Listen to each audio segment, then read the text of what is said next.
അവിടുന്ന് എഴുന്നേറ്റ് സിയോനോട് കരുണ കാണിച്ചതുപോലെ നിന്നോടും കരുണ കാണിക്കും. ദീർഘായുസ്സും ആരോഗ്യവും സമാധാനവും സമ്പത്തും ഉണ്ടാകട്ടെ, ഐശ്വര്യം ഉണ്ടാകട്ടെ, ദൈവാനുഗ്രഹം ഉണ്ടാകട്ടെ. ഒരു നഷ്ടം ഉണ്ടാകില്ലെന്നേ, ഒരു തകർച്ച ഉണ്ടാകുകയില്ല. ഇന്ന് അനുഗ്രഹമുള്ള ദിവസമായിരിക്കും. ദൈവം നിന്നെ കൈ നീട്ടി തൊടും, നിന്നെ പിടിച്ചെഴുന്നേൽപ്പിക്കും. നിന്റെ ജീവിതം ഐശ്വര്യത്തിലാകും. നിനക്കൊരു നല്ല കാലം ഉണ്ട്. നിശ്ചയിക്കപ്പെട്ട സമയം വന്നു ചേർന്നിട്ടുണ്ട്.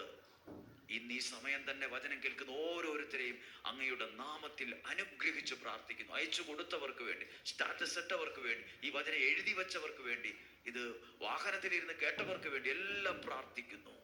ദൈവം നിങ്ങളെ സമൃദ്ധമായിട്ട് അനുഗ്രഹിക്കട്ടെ. പ്രിയപ്പെട്ടവർ, ഇന്ന് വ്യാഴാഴ്ച വൈകുന്നേരം 6:15 വിശുദ്ധ യൂദാശ്ലീഹയുടെ മാധ്യസ്ഥതയിൽ നൊവേന ചൊല്ലി നിയോഗം സമർപ്പിച്ച് പ്രാർത്ഥിക്കുന്നുണ്ട്. ആഗ്രഹിക്കുന്ന ഓരോരുത്തരും കാണുക, കേൾക്കുക. അത് അനുഗ്രഹമാണ്. ഒത്തിരി സാക്ഷ്യങ്ങൾ ദൈവ അനുഗ്രഹത്തിൽ ഉണ്ടാകുന്നുണ്ട്. നന്ദി പറയാം.